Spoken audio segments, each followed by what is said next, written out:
Hi guys, welcome back to Spotaria channel.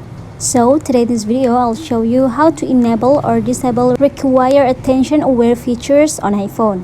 But before you continue this video, I hope you like, comment and subscribe to support this channel, and don't forget to hit the notifications bell. So without any further ado, let's get started. Well, first thing first, you have to open your settings app on your phone.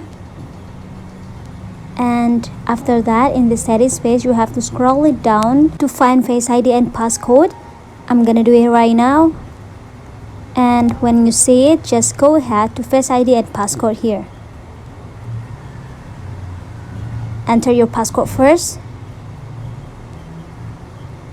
After that, you have to scroll it down a bit more. And here you will see attention aware features. If you see that the toggle is gray, tap to enable the attention aware features toggle. And yeah, when the toggle is green, that means enable. Then to disabling, just tap again at the same way. Tap on the toggle here and it's disabled.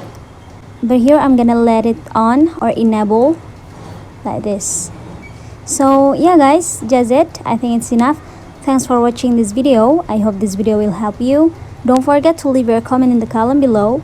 I'll see you soon in the next one and good luck.